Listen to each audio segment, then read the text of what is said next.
Good afternoon. It's Wednesday, I think, starting to lose track.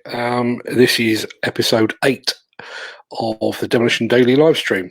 As many of you will be aware, the plan today is to throw the doors open and let you have your say. So we've sent out a lot of invitations to followers on LinkedIn and on Facebook for them to join us and actually take part. I'll come back to that in a second, but a couple of points of housekeeping. First off, today marks the launch of the latest edition of the Demolition magazine. If you pop over to demolitionnews.com, you can see a copy of the new magazine there, looking very sharp in nice olive green colour, make it stand out from all those that have gone before. Lots and lots of reading there, so if you are stuck at home with nothing better to do than to watch Homes Under the Hammer, you might like to take a look at that.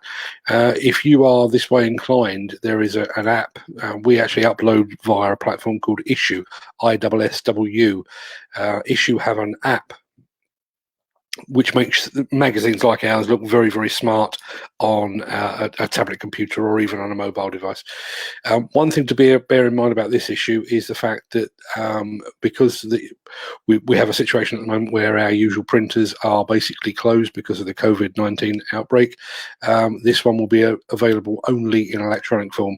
So go over to demolitionnews.com. Take a look. Hope you enjoy it. Hope it brings you a bit of relief and a bit of demolition-related relief while you're locked up away from work.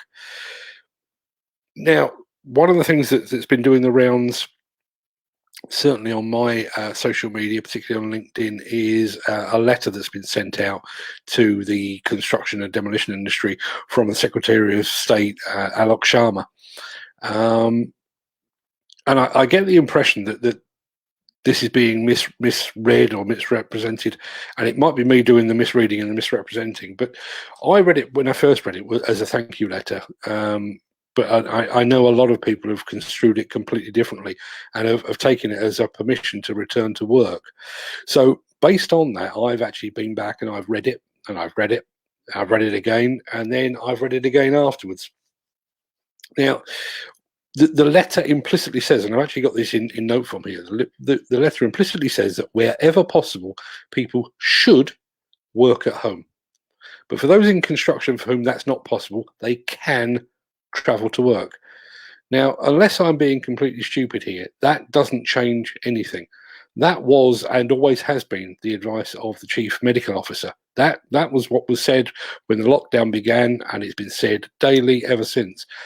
Nothing in that letter, to my mind, says that sites should reopen, that men should go back to work, that we should be taking more risks because we have carte blanche to do so.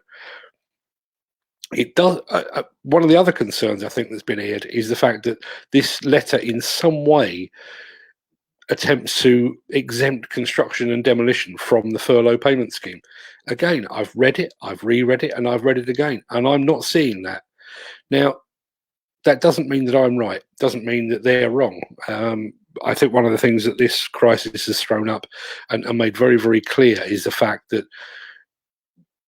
even the most intelligent and well-considered messages can be misconstrued. They can be misinterpreted, and their meaning can be twisted and lost on some as well. Now, I think it's worth saying I'm no fan of the government. I'm not. Well, frankly, I can't think of a politician I'd allow to walk my dog, let alone actually run a country in a moment of crisis. But I'm not seeing that. If anything, I personally think that this letter has kind of indirectly placed a noose around the government's neck, and more specifically around the Secretary of State's neck. Because if in 2 weeks, 2 months, or however long it takes for all of this to resolve itself, if Alok Sharma then stands up and says, actually, that letter meant that we're not going to pay those in construction, those that kept the railways open, those that kept the roads open, those that allowed roads to serve hospitals, and those that built the Excel Centre and turned it into a Nightingale Hospital and all that, if he were to stand up and say that they were somehow exempt from the furlough payment system, he's hung himself out to dry. And as I say, as much as I don't trust politicians at all, I can't see that. I really can't see that at all. Now, I mentioned at the opening, one of the things that I wanted to do today was to host what I refer to basically as an open house. So we sent out, I reckon we sent out 500 or 600 invitations. I didn't send them out to everyone because the platform that we're using to produce these shows, we can accommodate 10 people in the green room, but only 6 can appear on screen at any given time. So we had a limited capacity, so I didn't send out too many. And one by one, the responses that I've had have come back, via social media, via Facebook, LinkedIn, Twitter, and so on down the line, have all followed much the same path. The number of messages I've had, you wouldn't believe. They basically say, we'd love to take part, but my employer wouldn't like it. I can't talk publicly because I'm concerned for my job. Now, as it stands at the moment, I'm looking at the green room and it's completely empty. And I understand that, there are still a lot of people that are at work. There are a lot of people that, they don't really want their face on camera. But everyone? Really? What does that say about the relationship that we've forged between employer and employee in this industry? Am I misreading this? Is there a climate of fear there, or is this just, an unhappy coincidence that leaves me babbling on my own for another however long it takes me to babble on? I don't think it is. I'm very, very concerned, and I'm very concerned that this entire COVID-19 and the fallout from it has really revealed more about this industry than I think a lot of us cared to admit before. The very fact that we have people, primarily men, but men and women crammed into welfare units and canteens that are far too small. We've got sites with insufficient welfare facilities to keep their hands clean. The toilet facilities, and this is not a generalization. As I said on a previous episode, I've been on sites before now where the welfare facilities put my home to shame. They are pristine. You could eat your dinner off the floor. You probably wouldn't want to, but you actually could. That's not the rule. They are the exception. There's an awful lot out there that still leave a lot to be desired in this day and age. And there was a part of me that had kind of hoped that, seeing more and more women coming into the industry, we might step up our game, particularly with provision of toilet facilities and making sure they're kept spick and span. I realise they're not shared, neither should they be. But you would have thought if you were trying desperately keen to keep the ladies' toilet nice and clean, you'd probably think, well, probably better to do the men's as well. That's not been my experience. But I also think there's this problem of the way that employees are treated. They are, I keep using the word cannon fodder, and I wish there was something a little more subtle that I could say about it, but that seems to be the case. It's, in a lot of instances, it does seem to be a case of how many warm bodies can we throw at this problem to get this job done as quickly as we can. Never mind the consequences on those warm bodies and their personal needs and requirements. And supposedly we've made some huge strides in the field of mental health awareness, in general medical health. We've got a lot of the major contractors are now having health checks on their staff, but again, I would say they are the exception rather than the rule. Again, I'm sat here, green room completely empty, which I think is disappointing, but it's also indicative. There's another point here as well, and it's something I've written about quite a bit recently, and it's one that is really starting to, well, it's been troubling me for a while, but it's troubling me even more now. There's a large number of demolition contractors, and I say demolition contractors because that's what I write about most and what I report on most, but I think it applies equally in some fields of construction, where we have a lot of demolition contractors, and I would say this is not peculiar, but it is particularly evident in London, that have reduced the number of people that they employ directly. They use agency staff. They outsource a lot of their demolition work to other companies. And, that's been allowed to continue for months and years and almost to the point where we've probably got a generation of workers that don't know any different to that. But by doing that, those contractors that have chosen that path have effectively washed their hands of things like pension contributions and workers' rights and holiday and sick pay and training costs and a number of other things.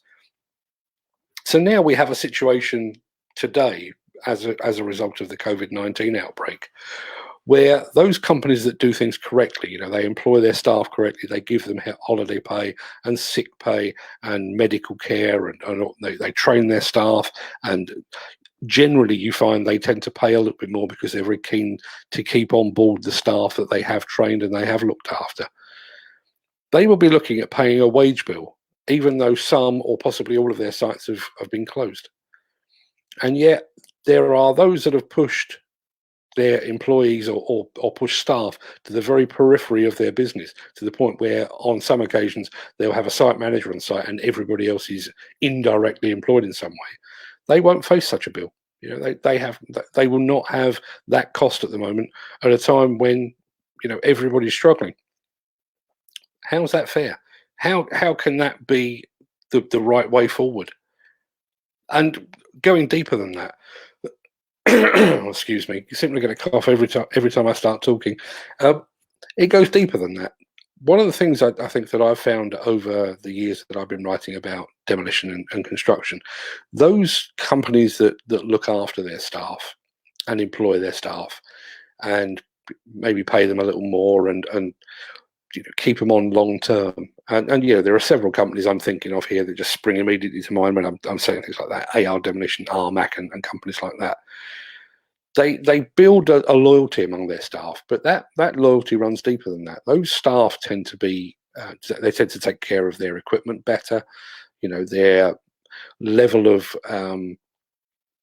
absence through sickness is less. But also, I think when you've got a person that's employed and employed long term, you can instill more than just training. Yes, you know, they will undergo training in the truest sense, but I think if you've got somebody that's employed, they start to become, you know, your ethos and your way of work and your, you know, your behavioural safety and all these things become ingrained to the point where you've almost got a workforce that is just a complete reflection of the wishes of the company principal, the managing director, or whoever it is that's driving that company forward. You don't get that with staff that you pick up and put down at a moment's notice. You know, we've got a situation now where we've got guys that potentially have been working for the same company for years are now scratching around. You know, where is my next paycheck going to come from? Does this furlough arrangement cover me? Will I be okay financially? But moreover than that, you've got another bunch of employees who were possibly told a week or 2 weeks ago, don't come in on Monday, that's it, that's you done. So where do they go? You know, and there is no furlough backup for those guys. You know, there is nothing coming down the line. And I just think when all of this is resolved, you know, I keep saying I don't think there will be a a day of reckoning as such, but I do think we need to take a long, hard look at the way that we've structured this industry of ours. The fact that we've got so many tiers and tier ones and tier twos and subcontractors and specialist subcontractors and so on down the line, right the way down to the guys that are self-funded and self-employed, who basically get the shitty end of the stick pretty much all the time. And yet it's those are the guys that are driving the machines. You know, they are clearing up the site. They are actually hands-on doing the work. We need to take a long, hard look at the way we organise this business. And if nothing better comes out of the COVID crisis, I'm hoping that will be one of the things.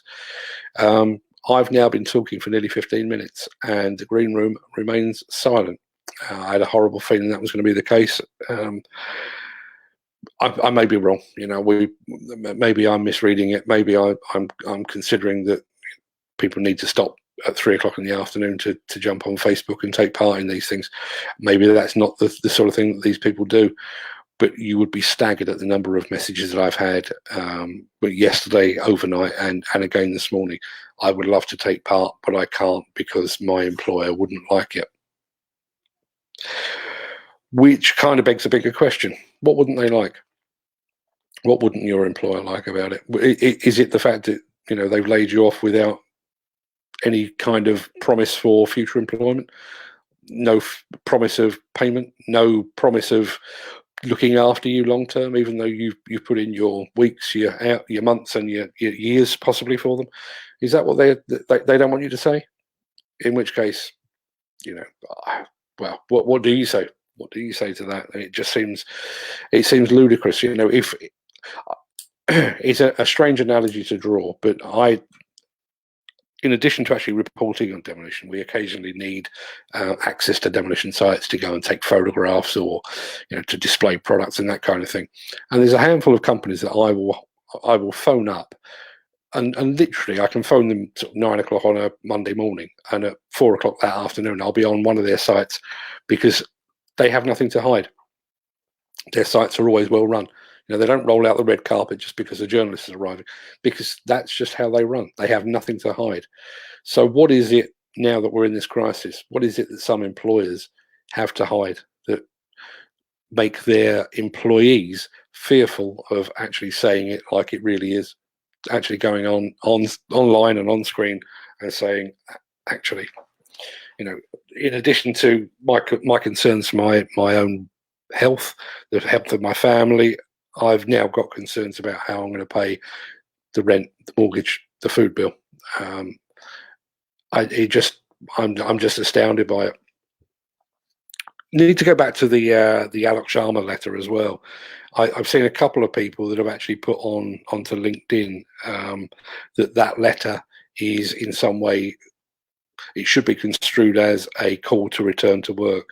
And we've also already seen BAM. I'm yet to read any explanation on exactly why they've done it, but BAM have now reopened some of their sites, having closed them in response to the COVID crisis. Again, I'm scanning the news feeds. I've got the TV playing all the time, and I'm seeing nothing whatsoever that makes me believe that is what the government, the chief medical officer, has intended. Ultimately, we are still in a situation where the country is on lockdown. And, I will go back to the words that I've picked out in that message originally. For those that if you can, people should work at home. But for those in construction for whom that's not possible, they can travel to work. Now, I use words for a living. That's bizarrely how I earn my keep. Now, to my mind, should is, if at all possible, that's what you should do. Can is, well, if needs must, then you can. That's the difference. It's not permission to go back to work. It's not rallying the troops to get back to work. It's not saying that you're exempt from the furlough scheme, or that you'll receive no self-employment payment. It is by and large a thank you letter, and trying to set some sort of agenda here, to keep those construction sites open that need to remain open. We're now 18 minutes. Nobody in the green room. Obviously disappointed, but I've said all that I need to say for today's broadcast. Go over to Demolition News. I think it's probably the second story on there at the moment. You'll find a link to the new Demolition magazine. I hope you enjoy reading it. We certainly enjoyed putting it together. It's got a big review in there of the ConExpo exhibition in Las Vegas that we managed to sneak in just before Donald Trump pulled up the drawbridge, not sure, but we managed to get that one done just before that all ground to a halt. So that's probably our last big feature, I would guess, for the foreseeable future. We are working on some bits and pieces in the background of trying to do things in a slightly different way. The Demolition magazine will continue. By hook or by crook, it will continue. So thanks to all those advertisers that have stuck by us. Could do with a few more of them paying their bills, but that's always the way. But yeah, thanks for all those advertisers that have stuck by us in what is an uncertain time. Thanks to you for watching today. Thanks if you enjoy the magazine. Let us know what you think. I will be back here. Won't be alone tomorrow. I've got a guest for tomorrow. In actual fact, all things being equal, we will have two guests tomorrow. So join us again, 3 p.m. on our Facebook page. We will then replay it through IGTV, YouTube, and a variety of other channels, and LinkedIn as well. We're getting a lot of response out of LinkedIn at the moment. So until then, with the 20-minute mark coming up, stay safe, look after yourselves, look after your colleagues, look after your families. We'll see you again tomorrow. Thanks for watching.